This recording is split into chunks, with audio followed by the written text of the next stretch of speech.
indicated by the Senior Assistant Registrar, Graduate Studies and Research, it's important that you understand your roles and responsibilities as an FHE grad student. These include 1. Keeping the schedule of meetings agreed to with your supervisors and/or advisory committee. 2. Taking initiative in raising problems or difficulties with your supervisor, however elementary they may seem.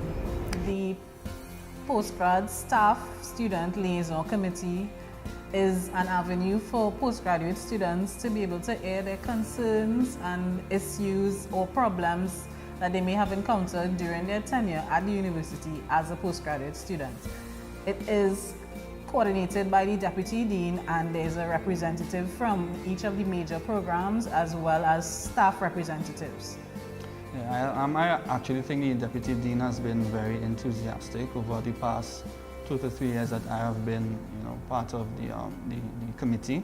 I think what she does essentially that is very important is that she fast-tracks some of those issues that students may have that they may not be getting dealt with effectively at the common level in their departments. So I think that is a very important function of the postgraduate student staff liaison committee meeting. I think personally, I think the committee shows how much the faculty values the student experience on the campus. And they have always been very supportive and have always been behind us as students to come out and voice our concerns. How can the faculty make our experience at the postgrad level better? So I think that is what has stand out to me with regards to the student staff liaison committee. For me, the committee served as a sort of conduit for me to bring my classmates' concerns to the fore. We had a lot of ups and downs with our program. Different students had different issues, and I was able to bring it to the committee, to the meetings, and the deputy dean and the secretary, they did follow up with a lot of the issues that I brought forward. They would email me with feedback, say, well, it's here, it's there, what's going on. So they were really keeping in touch with me with whatever issues that I brought to the meetings. Also, I'm very thankful that they did listen to us as postgraduate students, and they have provided a space, even though it would not accommodate everybody, but they have provided a space for postgraduate students because we are small in number on the main campus, but we still need a space, and they have done that for us, so we really appreciate that. 3. Seeking guidance and comments on your research program as necessary. I can't really overstate how important my supervisor was to my research. Professor Lala guided me through all kinds of issues that I had, content-wise, gave me excellent feedback on my chapters. She helped me to be able to structure the thesis, because I'd never written one before. She held my feet to the fire when I needed that, gave me the confidence that I needed to continue writing when sometimes I thought that I wouldn't be able to, when some ideas wouldn't come or some issues were insurmountable. At the point she helped me to realize that maybe they weren't, and that I could get through them. And I have to say that the same can be said for my advisory committee. They helped with content issues, ideas when I needed them, gave me really good feedback for chapters and seminars and things like that. And in general, I have to say that my supervisory committee experience was very, very good and integral to helping me pass through the system and getting the degree. 4. Accepting and acting on the advice given by your supervisor, unless after careful consideration and discussion with your supervisor, and for good reasons, you decide otherwise. 5. Maintaining good progress in your research in accordance with the schedule agreed to with your supervisor. 6. Assisting your supervisor and the advisory committee in the completion of the semester's progress report. 7. Passing credibly at the first attempt any departmental or qualifying courses which may have been prescribed. 8. giving and participating in graduate research seminars and other scholarly activities. Some more roles and responsibilities include 9. Making representation to the head of department if an effective working relationship is not established with the supervisor or any member of the advisory committee, or if for reasons beyond your control, the work is not proceeding satisfactorily. If your supervisor is also the head of department, making such representation to the dean of the faculty and then to the chairman of the campus committee for graduate studies and research, or to any member of the campus committee for graduate studies and research. 10. Presenting written material as required by your supervisor in sufficient time to allow for comments and discussion before proceeding to the next stage. For example, in the preparation of a thesis or project report. 11. Taking responsibility for the final presentation for the thesis or project report in terms of writing, style, grammar, spelling, references, endnotes, footnotes, and bibliography. The resources at the St. Augustine Library have been quite helpful.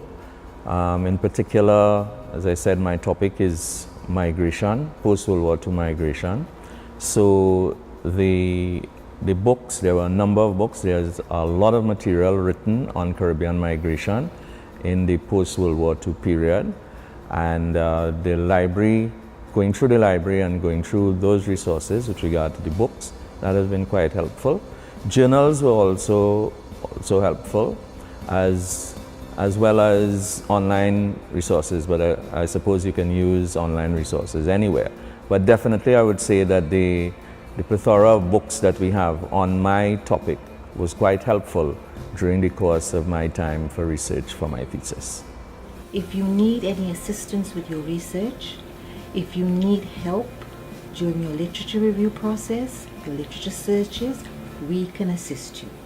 All you need to do is knock on my door and say, "Hi, I need help," and we will set up a time, a mutually convenient time. 12. Submitting a thesis, project report, or dissertation within the time limits set by the university. All students are supposed to be in possession of the thesis guide. It is supposed to be their Bible when they come to write up the thesis. It will give them instructions on how to format, which style to use, etc. And in the guide, it will mention that the library scrutinizes all theses for presentation, for consistency, etc. We are what you might call a kind of quality control. And finally, 13. Familiarizing yourself with the rules and regulations of the university, particularly the general regulations for postgraduate degrees and its policy on research ethics. For more information, please visit the FHE graduate webpage or visit the office of the School for Graduate Studies and Research.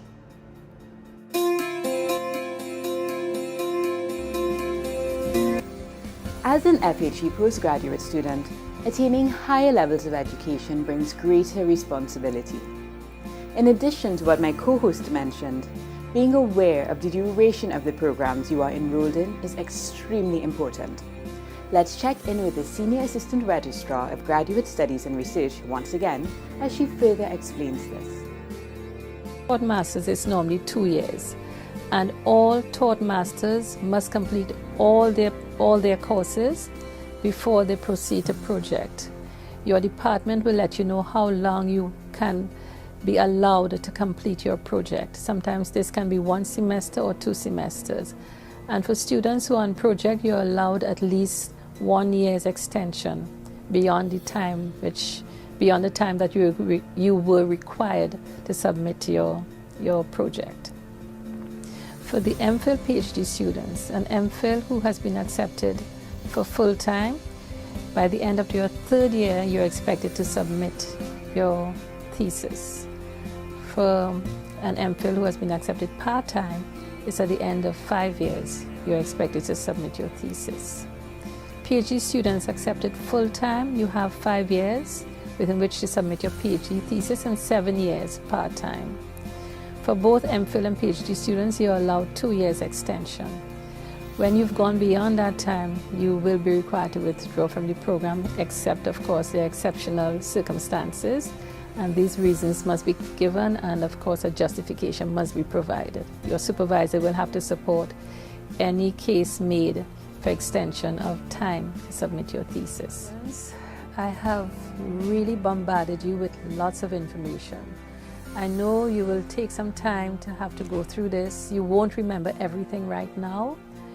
I'm asking you to, at least if you could have a re-listen of this video, or if necessary, you can visit your office, your departmental office, your faculty office, visit the Office of Graduate Studies and Research. There is always somebody willing and ready to help you. So I wish you all the best. There you have it. UE FHE postgraduate experience awaits you. If you're looking for unique opportunities, take advantage. UE FHE St. Augustine can be accessed from anywhere in the world. Visit our website, like us on Facebook, and subscribe to our YouTube channel. The UE FHE postgraduate journey, building the pathway to your future success.